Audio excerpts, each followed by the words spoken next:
cloud side of transformation.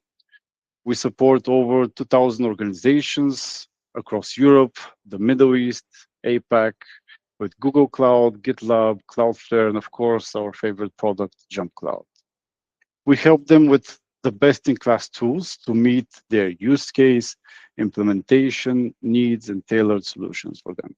And our customer base, as you see, spans across 70 different countries around the globe. We work with some of the leading brands globally, and across all these ecosystems, like we're seeing the same pattern. Like AI agents are already being introduced many times unofficially, accidentally even. We have like a developer testing a workflow here. We have marketing connecting agent to a shared mailbox. Data analyst giving agent to access to production data, speed of reporting. Or like me the other day, trying to deploy unauthorized agents into the environment. Sorry, security team, if you're listening to this, but I promise not to do it anymore. Yeah, true story. But before we dive deep into the topic, I want to tell and explain why Cloudfresh chose JumpCloud as our partner for this conversation. When you look at Agentic AI and the challenges it introduces, like identity access, device trust, logging, these are all domains where JumpCloud has been the leading platform in the market for years. Their platform wasn't just built as a traditional IAM tool, trying to adapt now to the AI wave. It was built from the beginning as a unified identity access platform, which is exactly, in my count, what organizations need when they start dealing with autonomy or agents. I think this is better for Chase. Can you walk us through, Chase, high level on JumpCloud and why identity is becoming such a critical foundation for our agent right now? Yeah, absolutely. And thank you for having me. I'm super excited to be here. So for those that aren't familiar with JumpCloud, what we do is we combine your identity, your device, and your access management all within one platform. And while that kind of sounds easy, like that's really our notion of kind of really why we started JumpCloud and have been so successful in the market, because we can't unsee that intersection across all those different points. You need to have all those coming together to make sure that you are secure. And then more importantly, you understand what's going on in your environment, right? All those different data points are coming together so you can actually start to visualize and understand. And that becomes very important as you think about the new modern age, right, in 2025 going into 2026. And then you kind of have this hybrid workforce now. It's yourself, it's your agents, it's kind of everything else that you are bringing into your organization. And we're a strong believer that if you have strong identity and access management kind of foundation governance now, that really sets you up to essentially manage and scale your organization, because we're so used to kind of managing human identities, and now we are quickly outnumbered by our agent identities. So if you have that strong base foundation, it allows you to scale and take advantage of that, right? But do it in a secure and safe way, which I think is super important. Yeah, I wouldn't say that better. So today, yeah, we're not going to be hyping. It's not about hyper theory. It's about going to be practical governance. It's about helping you guys answer 3 key questions. Chase and I will walk you through real examples, best practices from the field that we've seen. And we even have like an exact governance model that JumpCloud is enabling, and how our expertise as a company and helping customers adopt agents is also, helping them do it in a secure and responsible way. But before we dive in, here's a quick question for everyone. We have like a poll ready for you. It's going to go live in a second. Does your organization already use AI agents? Like yes, no, or we're not sure. Your answers are going to make our session even more interesting in the next couple of slides. All right, so let's tackle like what's really changing. First of all, for years, for the past couple of years, I would say like a decade, AI has been reactive. You ask it something, it gives you an answer, everyone's happy. Agentic AI, it's different. It doesn't just answer your question, like it acts. And for companies that still think agentic AI is just a smart chatbot, I will ask Chase if he can explain what's the difference from your perspective on generative and agentic AI. I think the biggest thing that comes to mind and kind of when I'm trying to explain this is kind of, you have generative stuff. It's like, okay, task, do this. Like, I want a pretty picture of a puppy. Great. Whoop, there it is. Right. But when you think about it from an agentic standpoint, it's like, okay, imagine that puppy is now an intern. You have a set of instructions. Okay, I'm going to sit there. I'm going to do these things. I'm going to monitor and go forth and try to do this, all kind of these different actions and kind of this multi-step view. And that's really where you start to get into, okay, what is the workflow? How do I make sure that I can do all those things? And then within each action, there's some reasoning behind it. And so usually most times when you're doing generative, it has that context of kind of like that single chat, or maybe it's kind of like a broader view versus agentic. It's kind of like, well, I need access to all these other things. And that's the other tricky part is usually within generative, it's kind of, you think within this lane versus agentic, it's now going this way, right? And that's a little bit more scary for folks because you're like, what is managing over here? What is being secured over here? And that's a lot of the big blind spots that we're starting to see. That's true. That's true. And I think you said it's really great. The easiest way to explain it's not just a tool anymore. It's more like an intern, a junior coworker. Who doesn't take breaks. It doesn't get tired. Or it doesn't get wait even for approvals. On sometimes, it doesn't understand the nuance behind the business process. For companies, like for big organizations that we've seen and met, this is a huge shift. Like, it's not bad or good, it's just different. And this requires like a totally different new mindset right now. And in the last slide, we talked a little bit about the power of agentic AI, like autonomy. Now let's flip the coin and we can discuss the inherent risks. Power comes from its autonomy, but also this autonomy is why it needs control. This major shift now that is happening.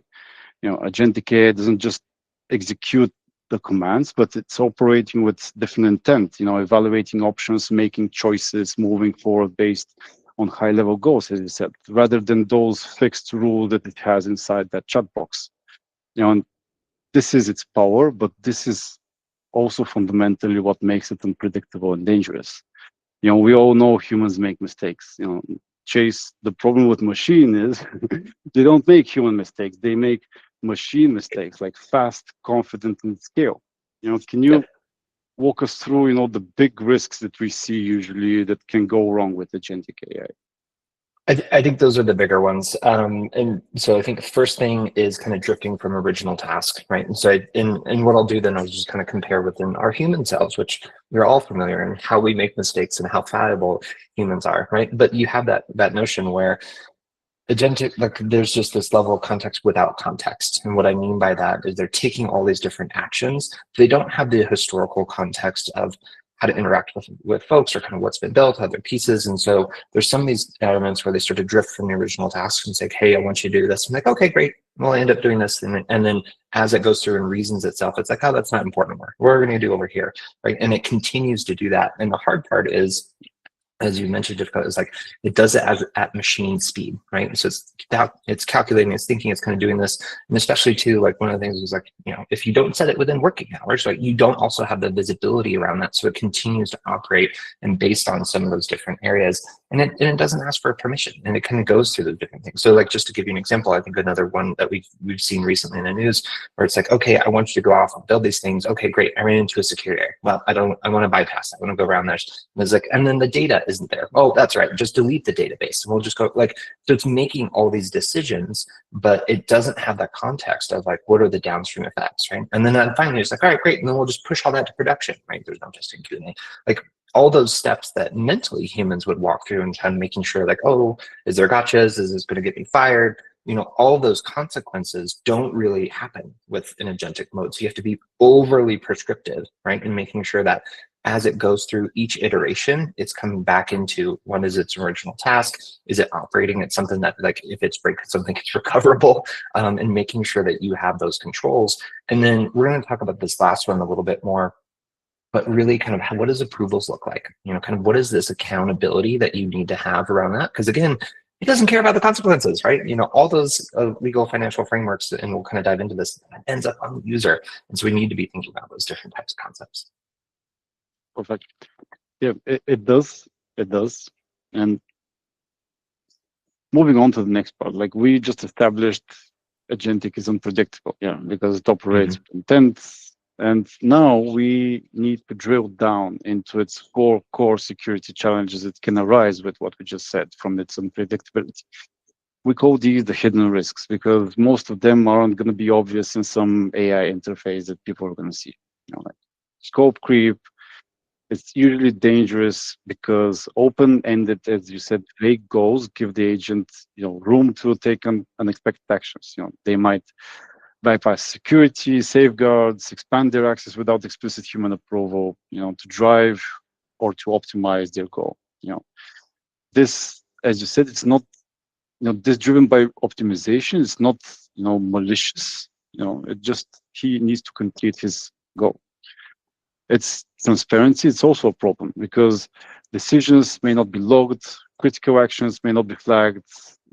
By the time a human, if this has been working out of human hours, when a human operator notices an issue, the damage could already be reversible for your organization. Loss of control, we know that without a built-in manual checkpoint, as Chase said, or like a kill switch, a single autonomous decision can cause lasting operational issues or security issues that are impossible for you to roll back. Even unexpected behavior, this is something that can happen. Even when following clear instructions, an agent can misinterpret, what you just said. Logic-based behavior can go astray when they're encountering different contextual nuances or like different edge cases, which can result again into unintended damages. The key is trying to remember, guys, that these risks aren't hypothetical. These are actively playing out in organizations today. And the time it takes to notice something is wrong is often between the difference, a small incident and, a full-blown operational catastrophe. And to give you an idea of the true scale at risk, we're going to move on and we're going to show you the undeniable evidence of what happens when these hidden risks are realized. Chase, can you walk us through some of the most striking world examples of agents causing significant damage that we've already seen? Yeah, and these are fun. I think especially too, as we're starting to look at kind of some of these different examples and you start to, oh yeah, that's, it's out there. A lot of people are experimenting, playing with it, which is great. And so while I'm going to cover some of these bigger ones, the other piece that I just wanted to cover really quickly from Jivika's last point is this is assuming that like these are the big problems, right? I think the other element that we all need to be aware is like there could be micro mistakes and you might not see it, right? And then those start to compound a little bit and that makes it so much harder. And that's kind of where you start to see a lot of those drift points come into it. And so while we'll be covering the big scary stuff, keep in mind, it's like usually some of those that might be death by 1,000 cuts or some of those areas where you start to get into it. And they're getting really smart. And so like this first example, and I think this is becoming a lot more common around folks is just the agent say, nope, I'm not a robot, right? It sees a problem.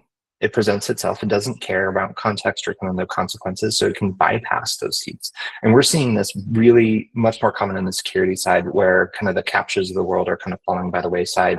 People are, there's different ways to authenticate, especially from users, and folks that are leveraging, agent mode or kind of have some of these personal agents that are getting around some of those areas. So there's a lot going on.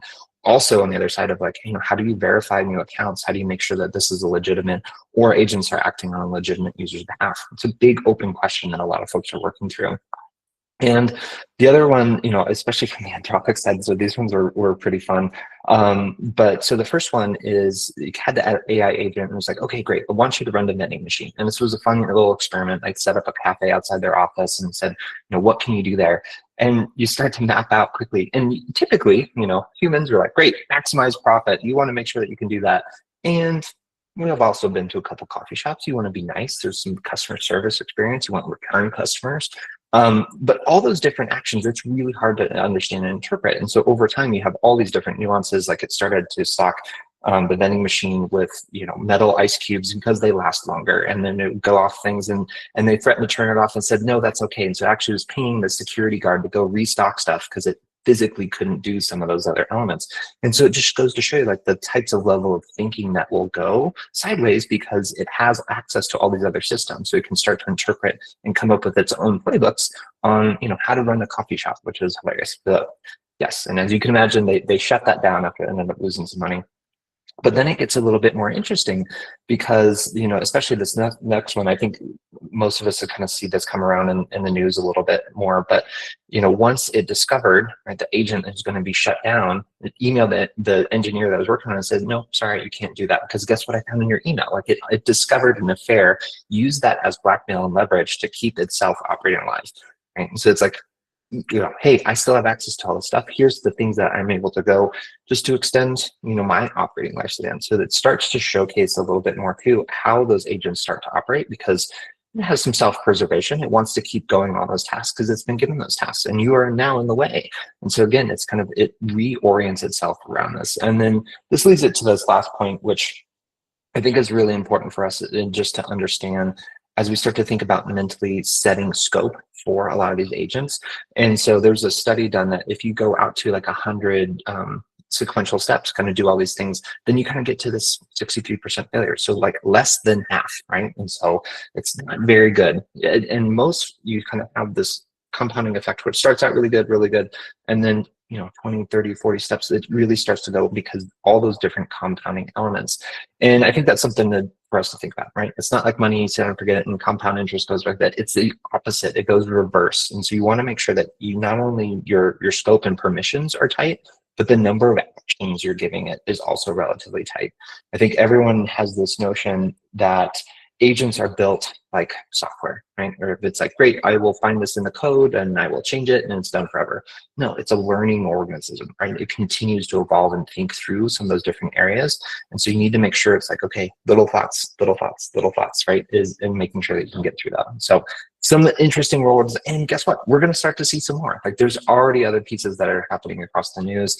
I think some other folks saw that, Chinese national hackers were leveraging Anthropic and Claude to kind of go around and fight it. And guess what? They're like, oh, it's a research paper. Don't, right? And so, but they're targeting folks. And so it just goes to show that if you can manipulate the context at the front, it has a downwards effect, right? As you think about those different actions and agents. Yeah, as you said, like the domino effect can quickly start to roll down. It can start to preserve itself if it finds you, obstructing, its like goals. Which is becoming, more and more like some of the sci-fi movies we've seen about the future.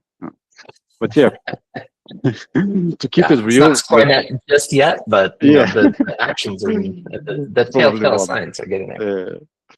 So great examples, and these examples give you a pretty good idea, guys, of how unpredictable agents can be when they're left to interpret goals on their own. None of these systems, were trying cause harm. They were simply following their internal logic and doing exactly what they thought it's required. But here's the real question, and the one that every organizations need to ask is, what does this actually mean for the business if something happens to me in my environment? Because when an agent goes unchecked, without identity, boundaries, or visibility, the impact is no longer just a funny story or an isolated incident or mistake. It becomes, as I mentioned, a problem, security problem, compliance problem, and in some cases, a full-blown operational incident. Let's see how each one of these, challenges can take toll on an organization if it's left unmanaged. And the first, and I think it's the most immediate impact, is the loss of data or corruption. Agents, they can delete files, override stuff, modify sensitive stuff, simply because they believe it helps you to complete the task.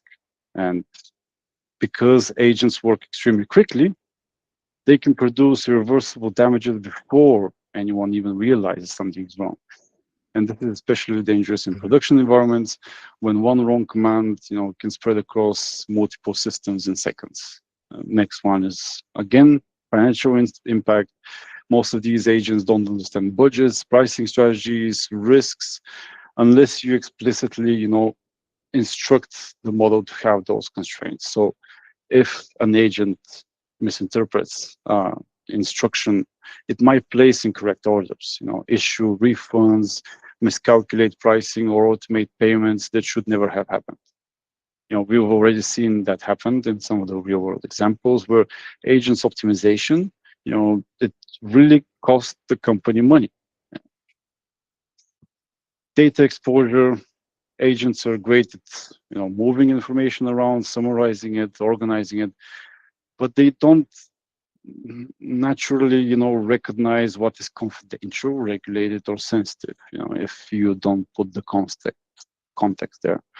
So an agent might easily share internal data with the wrong system, expose personal identifiable information, or send documents externally. He's not going to be doing it maliciously with intent. It simply doesn't understand, these privacy boundaries that it needs to keep. And then we have, as I said, the compliance angle. If an agent accesses data it shouldn't or performs actions without logging, this creates some issues, maybe with your GDPR, ISO, SOC, HIPAA, or whatever you have, depending on your industry.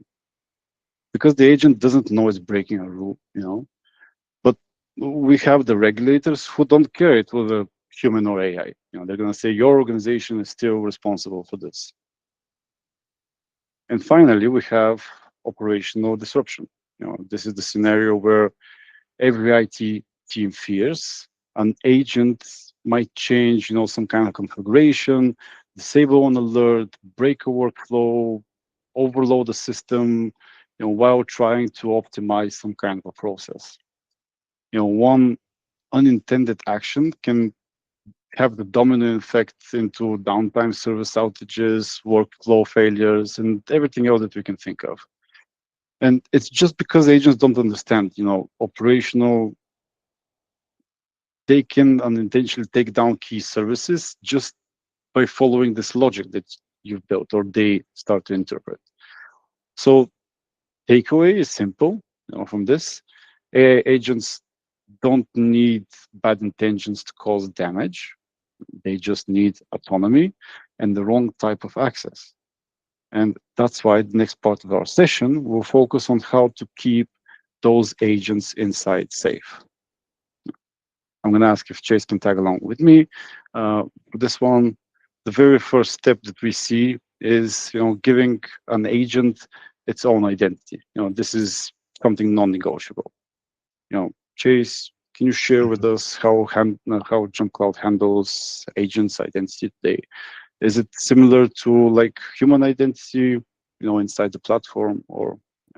Yeah, I would say it's a lot of the similar patterns when you think about approaching it within that. Obviously, there's a couple of different nuances when you think about, managing our computer-based friends compared to our flesh and blood. But there's a lot of the base areas that you're looking at. And I think a lot of it flows through each one of these different concepts where, you have a unique identity. Let's make sure who's managing it. What is the role? What is the scope? What are the different types of authentication controls? What does it have access to? We need to have that answer and that information. And so a lot of what we're looking at within JumpCloud is kind of like, how do you register an agent? How do you understand who owns it? And then kind of what are the different access points? And then that gives folks, one couple different pieces of visibility. What is this thing doing? Where is it going? Like, that is answer number one. I think the biggest area that we are seeing across organizations right now is just uncovering AI usage. And that's why I'm excited to talk a little bit about how we're doing that with some of our SaaS management solutions here in a little bit, but like uncovering where it goes, who has access to it.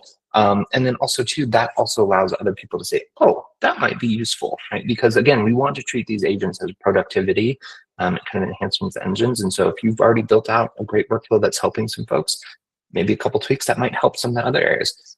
Again, devil's in the details, as we just discussed. If you don't do it correctly, there's a lot of downsides as you think about that.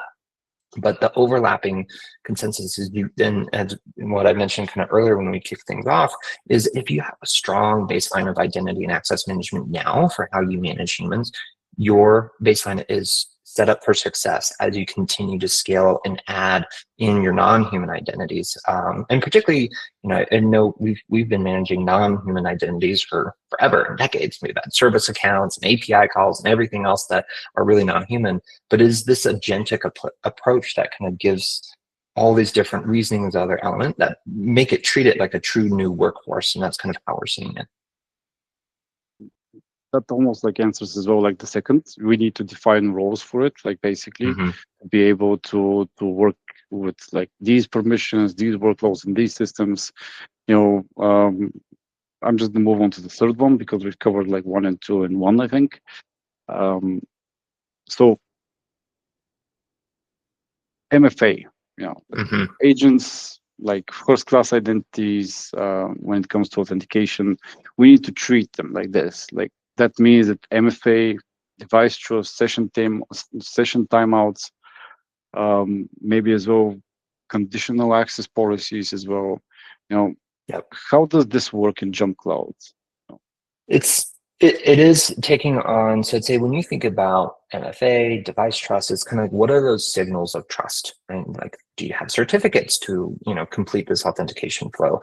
Do you need to have another check? Is this coming from the right place at the right time? And I think that's a lot of what we're also thinking about in terms of session controls. And we'll probably touch on this too in like these privilege as well, but like that's really where you start to think about it of, you've completed an action. Now there's a step up, right? You're either kind of trying to get into that privileged database, you're trying to get into production, you're trying to think about those pieces. How can you control some of those different elements beforehand before it kind of gets out of line? Right. So should we start with giving, the agent like least privilege and then work up, then without. That's my perspective, right? And I think, again, I think a lot of folks they come at this as like, well, and I think a lot of us too, early days, I think everyone in this room was kind of early adopters and generators, like, okay, great. You have a lot of generative AI, you want to give it as much context as possible, so that way the outcomes are there. With agentic, it's a little bit different because we have this motion of like, well, we want to just give it everything because we want to make sure that it works. It can do the work that it's associated. It has those different pieces. And again, there's a different level of kind of like software building. And so when we're thinking about agentic, it's better to start small and then kind of continue to grow. And so that way it allows you to kind of think and understand like, okay, here's how it's going to operate. What is the pattern of good, or what is the baseline? That's another piece that we constantly talk about in kind of all the AI tooling is like, what does good look like? And what is that threshold? And then continue to expand from there versus let's give it most of the things that we think it goes, and that could be great. But then there could be some scope creep or some unintended consequences that it's just enough or kind of goes beyond there. And so that's where I think most folks should spend some time thinking about, like, really, what does it need to do? Like, it can't, they build out these systems that want it to do everything at any single time versus like, let's think about specific use cases. What is this one-time kind of automation that we can help scale that is really scoped down? And that allows people to think and use them, right? Instead of like one super agent, it's multiple different agents, but they're all very dispersed in kind of what they need to do. And that's really what's going to allow a lot of productivity gains for folks. This also answers like part of the next question about segmentation and like, why should we have zero trust? How does JumpCloud handle zero trust in this environment, and segmentation for it? So there's a couple different pieces when you think about, I'd say, zero trust in general, especially when you think about agents coming through. A lot of it for us, because zero trust is a big concept, and you can go all the way to the network side, the devices, but really it is at its basis, like, are you coming from somewhere secure, from a secure device and a secure network, and doing these secure actions? If all three of those things line up, then it's like, okay, now we can do that. And this action of kind of segmentation and isolation, I think, is really important because we live in a very connected world. We have a lot of different apps. I think most of us spend our time, basically within the browser, trying to get into different applications to do our job, move data around. It's all those different types of pieces. And so we kind of embody this notion of like, well, the agent should just be like us, right? We can just kind of go through kind of everything else. But again, as I mentioned earlier, it's like you really almost want to think about it as like, what are a set and discrete pieces, and think of them as like Legos or building blocks. You don't want one big one, but you want multiple different areas, so that way you can start to assemble and you are in charge of what that access looks like. And it really starts with that segmentation and isolation. That's true. And I think we're reaching the last one, and it's logging. People tell me, also the compliance officers, if it's not logged, it doesn't exist. Yeah. So Yep.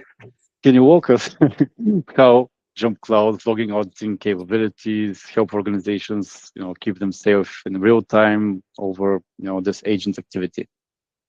Yeah, when you start to combine all the different aspects that JumpCloud can leverage, with users, identities, device management, access management, each one of those have different points, right? And there's a couple different areas. One is if something goes wrong, you want to figure out where that was, right? Like how do you start to trace through what that user, what that action did? And so like that's level one. And then I think a lot too that most organizations now, I think modern organizations are going and it's like we still want to demonstrate that we can be trusted. So we have a lot of folks that are going after different certifications, audits, ISO 27001, SOC 2 Type 2, DORA, NIST, kind of all these different, pick your acronym that will go through that.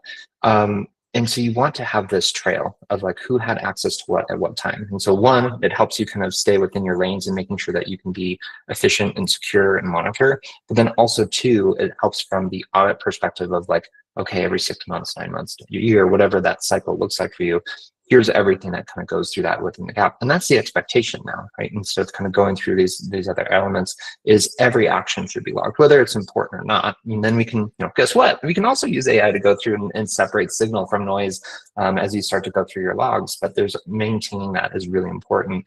And one of the pieces that, why a lot of folks lean on JumpCloud a lot is because, again, all those are unified within one platform. You're not stuck with kind of integrating all these different point areas to understand what happened from the identity side, what happened on the device side. Okay, great. Where was that authentication and approval flow?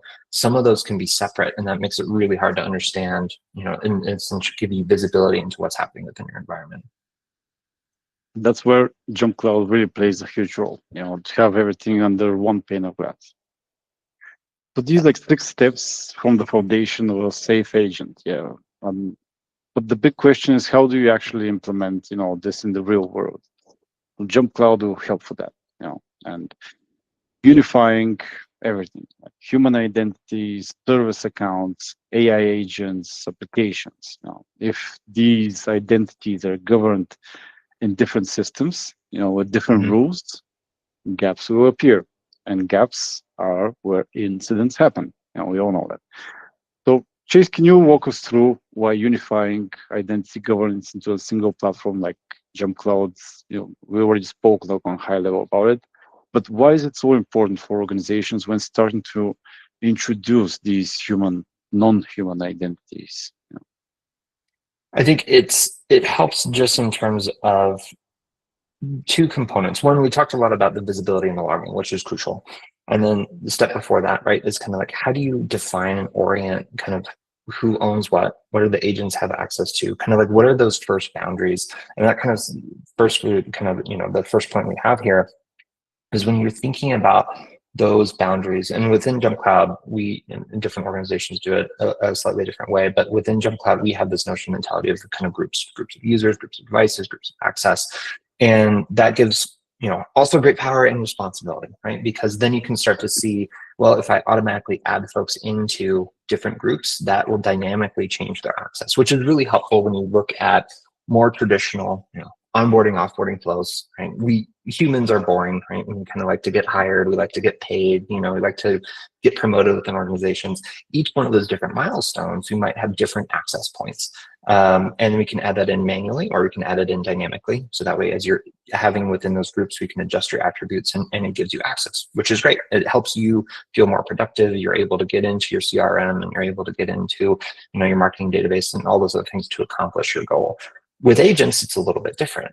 Very similar in terms of you want to make sure that they have just enough control in that lateral movement to feel productive, like they're able to see and kind of do some of those other pieces. But you might not also want to have them like have the highest admin rights within your Salesforce account, right? Because then they might be going through and changing customer data, revenue, other things that downstream systems might have. And so I think one of the biggest pieces that we look at in terms of like clear boundaries is, hey, what is read only? What is the information source? And really, where do you want to have some of those actions taken? Right.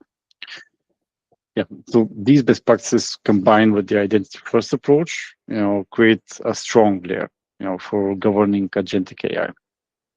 Yep, So absolutely.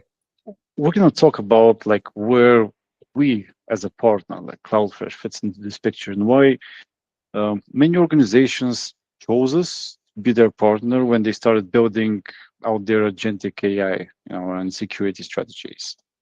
So, like, just a quick word from us. Like, we support organizations with two most important strategies of their agentic AI journey.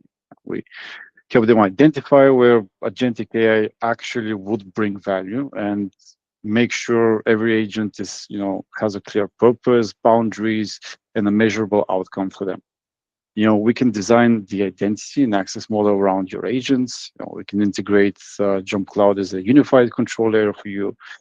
This gives you your consistent policies, segmentation, and full visibility across both your human and non-human identities.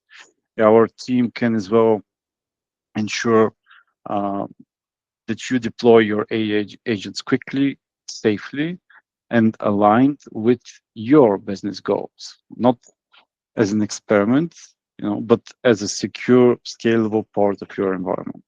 Simply put, we at Cloudfresh help you get the benefits of agentic AI, while JumpCloud provides you the security foundation to keep it all safe and under control.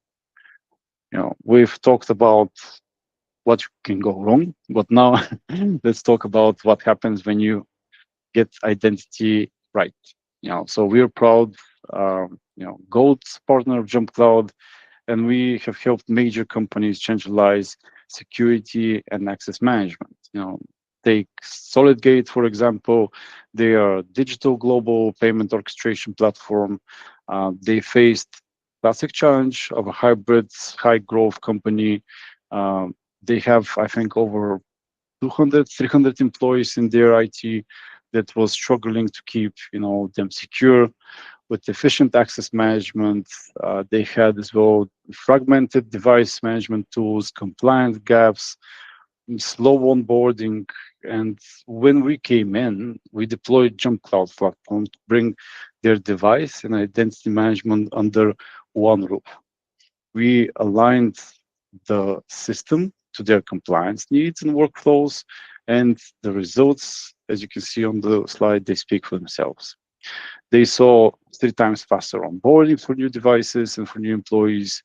They secured 100% of the new hires with the MDM, as their employees as well saved 1.2 hours of repetitive logging per user per month, thanks to the single sign-on and the consolidated access. This demonstrates that building a secure foundation with JumpCloud not only reduced their risk, which is vital for like a fintech like SolidGate, but also significantly increased their operational efficiency and their user productivity, basically. And now we have prepared, I think, a very interesting demo for you guys. I think that Chase has prepared a live demonstration that we can show. And I'm going to stop my screen for now. Yes. No, perfect. Yeah, so like, what does this look like in real life? And so there's a couple different pieces that I wanted to talk about. And for a lot of this too, just for awareness, we are actively building out some more features and capabilities that I'll talk about here shortly. But one of the pieces that I mentioned earlier on is like, a lot of things that we find within organizations, customers are just like, where is AI? What is going on? I just need to see it. And for a lot of organizations, it's hard. You're kind of stuck in the mode because you want your employees to kind of be productive. You want them to experiment. You want to see where you can start to have some of those gains. Especially, not every piece of AI or kind of implementation of it is always going to be great. I think marketing and support teams are leaning into it. Obviously, engineering and product teams are vibe coding their minds out right now. So you can have a lot of those different pieces. But we also, from a security perspective, there's a lot of big unanswered questions still, right? So like, what models are we using? Is that public or not? Do we own this? Who else is doing that? And One of the pieces that we are really helping with, not only kind of shadow IT within JumpCloud, but then also what we're thinking about is much more shadow AI or rogue AI within the organization. So I want to quickly walk through kind of what does this look like today, and then where are we taking this? So in the future, we're going to have some exciting new updates, I think in like 2 weeks. I was actually just talking with our product managers about it. So it's really exciting. So there is, one, we talked a lot about, there's a lot of stuff going on in JumpCloud in terms of how you want to manage your access from SSO applications all the way into devices. And this really kind of allows folks to have that faster onboarding across all those different pieces and have those outcomes. But for now, we're just going to look at kind of the skinnier piece of our SaaS management offering. And so what this looks like is we actually have a browser plugin that will hop in, and it's just looking through some of those URIs, right, that people are going through, and then it allows you to surface a lot of those different applications. And so we have a wide variety of that, including connectors. And then for, I'd say, standard SaaS applications, we also have license management capabilities, so you can actually see how much money you are spending. Are people actually using the licenses they are deployed? Do you need more? And this helps IT admin security kind of right size their financial spend, which is also really important. I know we've been talking about AI a lot, but if you're also able to save some money, then that is a bonus too.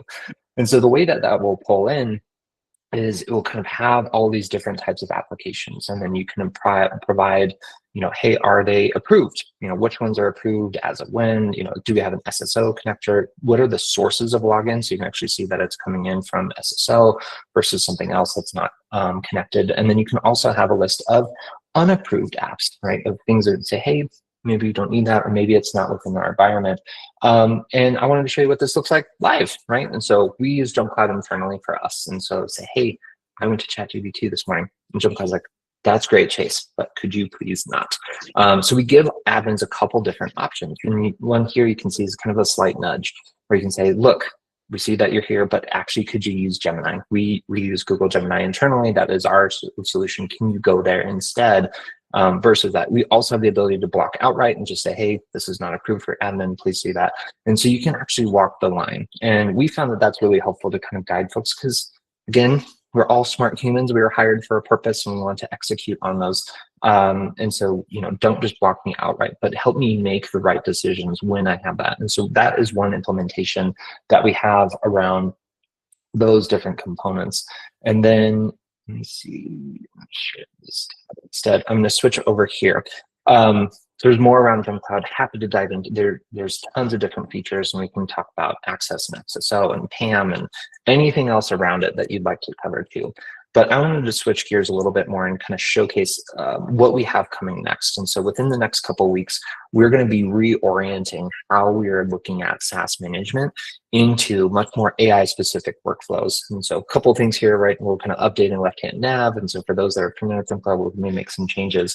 But we're introducing this type of shadow AI dashboard, right? So some of the words might change a little bit, but we're tracking users who have AI access. And then we're looking at kind of different rates of adoption. This could be good and bad for organizations. Say, hey, I really want to limit AI usage or kind of specific. And then you have other organizations like, I need everyone using it. I want to make sure that we're productive as possible. I want to try it. In different leadership styles, depending on this, it will go. But we at least want to surface that and showcase those different pieces, as well as multiple different AI-specific apps. And so we're looking across those different pieces. I think right now we probably have 70 apps that we're tracking right now. That is going to scale up to 400 here very shortly. So basically anything that you can think about and imagine from an AI perspective. And that catalog, as you can imagine, there's, I think, 5 new AI companies every week that feels like they pop up in crowdfunding. But that catalog will continue to grow. And we can see down here by users, by departments. This is also really important too, because AI cuts different departments differently. And this, I think we've seen this from how customer support is great, right? Knowledge bases, all these other, how can I answer questions from previous problems, other things. That is really helpful. On the marketing side, it could be a little bit different. You have the rise of the GTM engineer, and you have some of these generative workflows and making sure that you're outbounding from a sales motion. And not each department has its own efficacy, right? Some might be over-indexing, some might need a little support, and some you don't want any AI at all, right? Like you just want to leave them alone, say, great. If you want to have that to record meetings and help with email, wonderful, right? But outside of that, we really want to scope that down. So I'm excited to have that coming down the pipe. Happy to share more with folks. Please reach out if you have more questions. But that's a lot of the improvements that we're making, and really what we're hearing from a lot of our customers when we're thinking about how can we help uncover a lot of just what AI usage is happening right now within my organization. That's amazing. Yeah, because as well, we have been hearing the same issue. Like people have as well the struggle of how do we find out actually what our employees and people are using? Like are they using it to the right extent that we want them to use? Are they sending somewhere some of our confidential information as well? Mm-hmm. Yep. Absolutely.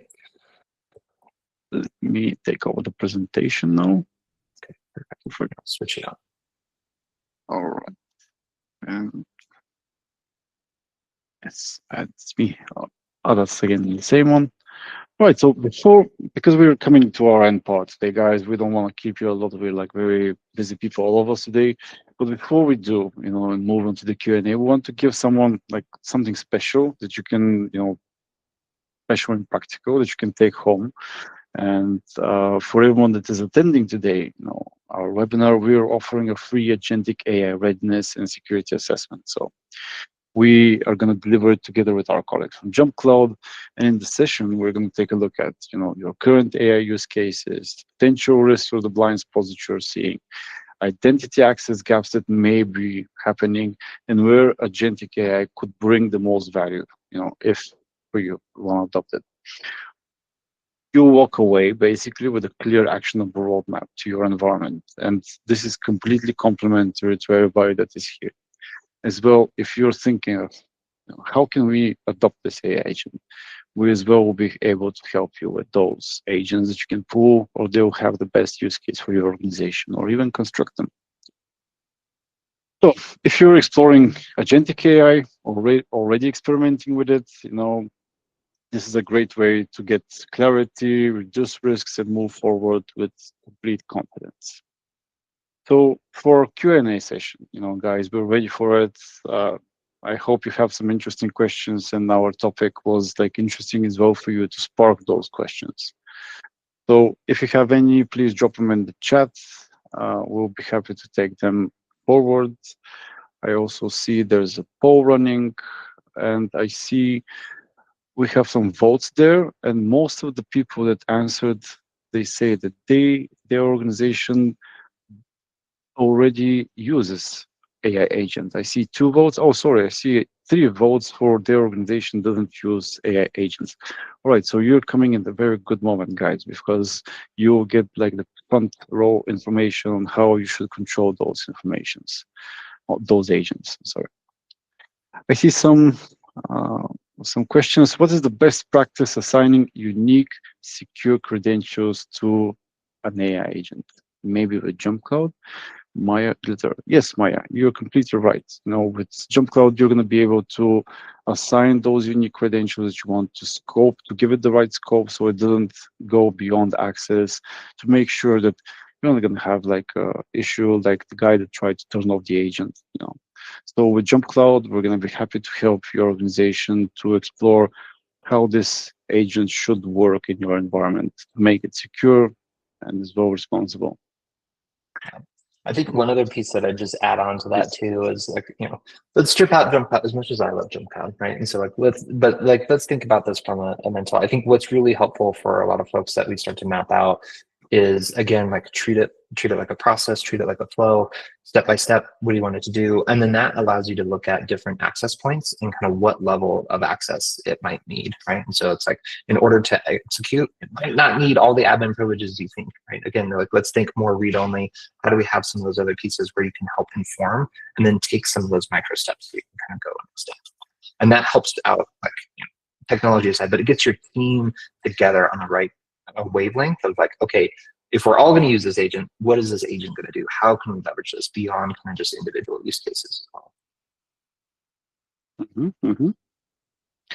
I see Boris.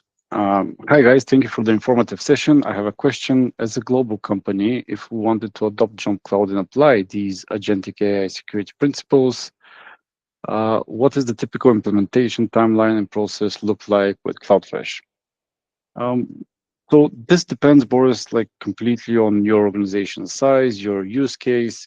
What we see typically with different, let's say, SMBs, is that the adoption rate can be very quickly for up to a quarter from scoping, delivery, and user and admin onboarding, 3 months maybe. This is like typical use case where everything should be very straightforward. We've seen as well like larger enterprises to go for larger deployment in time, like 6 months, but it depends on a case by case basis. We're going to be happy to go offline, speak to you to see how we can align your timeline with specific JumpCloud and the needs that you have. I see another question. Bogdan, thank you for the question. How does JumpCloud work with non-enterprise SaaS subscriptions like personal plans reimbursed by company? Okay, so this is, I think, very often happening. Like people in company X buying like ChatGPT out of their own pocket, but with a company account. How can we handle this, Chase? How does this happen? Different ways. And I think a lot of it too, it's very similar to kind of the BYOD environment, right? And kind of like, what does that mix look like between personal and employee, and kind of making sure that you have that. I think the biggest thing is just saying, great, can you allow the JumpCloud agent? And that's how we do a lot of the device management in addition to the MDM protocols, kind of live on the device. It's trust one. Can we do that? And that allows us to have secure access to corporate owned apps, especially on kind of different computers. And then we can extend that into, the SaaS non-prescription types of pieces, right? And kind of how we uncover some of those different types of modes. And, another piece that I would typically say around is like, what is the use case? What is the pattern where you want to use it? How do we make sure that we can have a lot of those? Because JumpCloud will help you see the visibility across that. And then, where you can, it helps facilitate that conversation of like, is this a sanctioned use, right? And is it okay to use those other pieces, or do we need to redirect folks, right? And kind of say, hey, ChatGPT versus Gemini, I think is a great example of that, of like, where do you want folks to spend some of the other things? But JumpCloud will help you have that visibility, and then understand at least the license costs, and then you can have the conversation of who wants to pay for it and how you want to be reimbursed and get credit card points and all those other fun things. That's true. That's true. But still, yeah, it can be done within JumpCloud. It can be visualized that employee X is utilizing, ChatGPT. We haven't authorized payments for it, so he's probably paying it through his own pocket. Would we like this to continue? Would we like this to, enroll it into our company budget? Probably, company would like to enroll it in the budget as an expenditure. This is from our experience. We are doing it as well. There were some other questions I see from Miriam. Should there be one responsible person in control of AI agents, or it can be multiple? This is a very good question. I would have liked it if, should we put AI agents to be responsible for other AI agents, but still, yes. Maybe one the day. watcher group. Yes.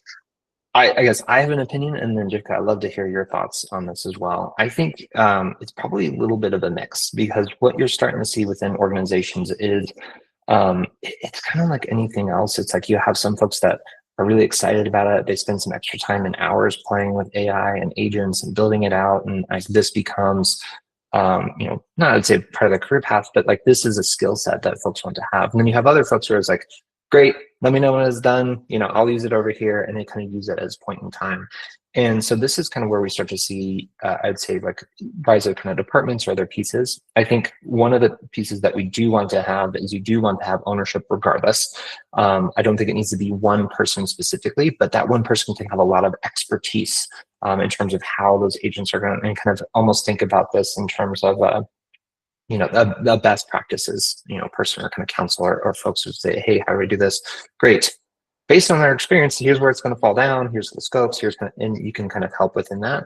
But you do want every person that is leveraging either an agent or building it out to be responsible themselves. And that's why I think we want to making sure that you can kind of register that agent, but then each agent kind of has an owner. So if things happen, or if they have questions about it, they can track that person down. But it is good to have like expertise at a higher level that is understanding the holistic approach of agents and making sure that some people have the time and cycles for it, others don't. And so I think naturally you'll start to see that within your organization too. But Jivka, I'd love to hear your thoughts on kind of like, how do you think about that ownership cycle?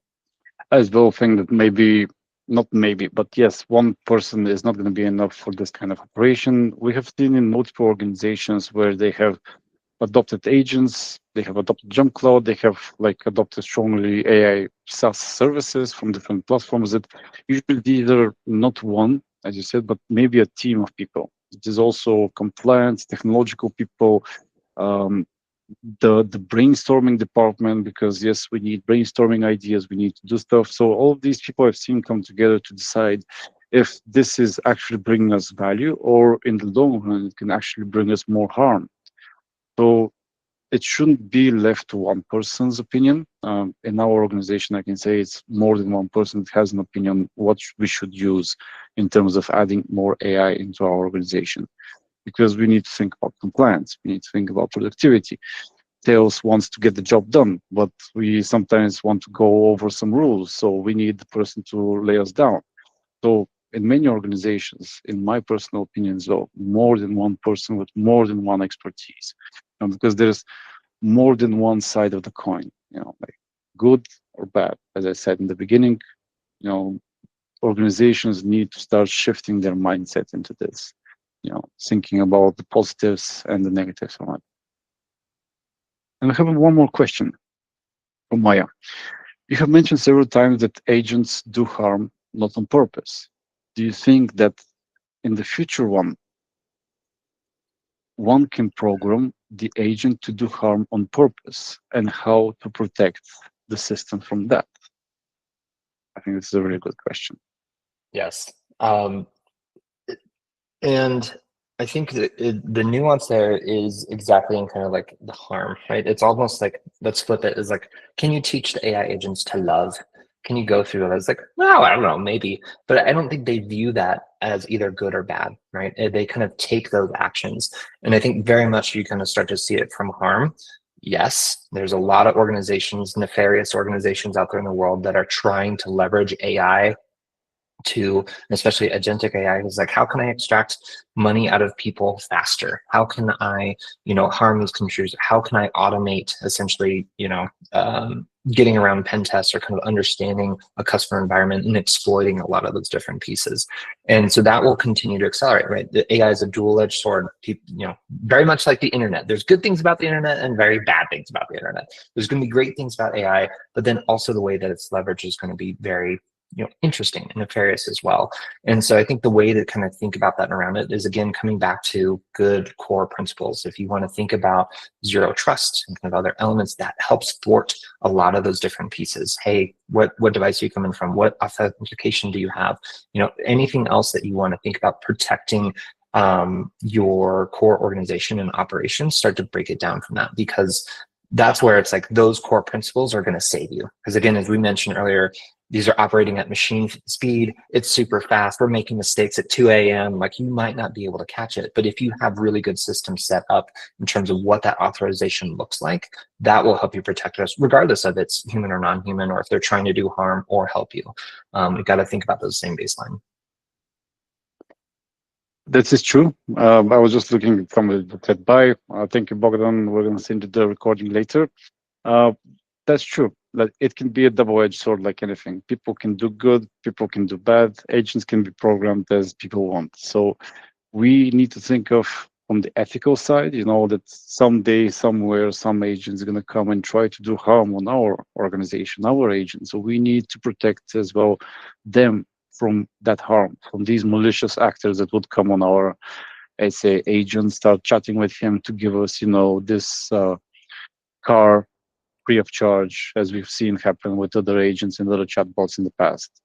So it's up to us to be ethical, and to build these like strong defensive mechanisms against them, because people will always do that.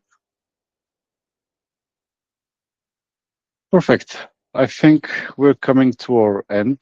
I don't know if we have another poll that we have run, but I don't see anything. But I want to say a couple of words ending our Q&A session. Thank you, guys, for everything that's you have been with us today, about your thoughts, your poll submissions, your questions. We're leaving you with this presentation, this information, and we'll reach out to you to see if you need additional guidance, or maybe you've started your AI agent already. So we would help you, go through this path together, make sure that your organization is being secured and is working in a safe and regulated environment. For me, Jivko, it was a pleasure being here today and being host of your the session. So if anybody, I saw like a hand, but it was pulled down, so I guess it was a mistake. So thank you guys again for your time today. I hope that it was an informative session. Case, maybe you have some closing remarks that you want to send out. No, I just thank you so much for everyone hanging out. I really appreciate it, especially the conversation.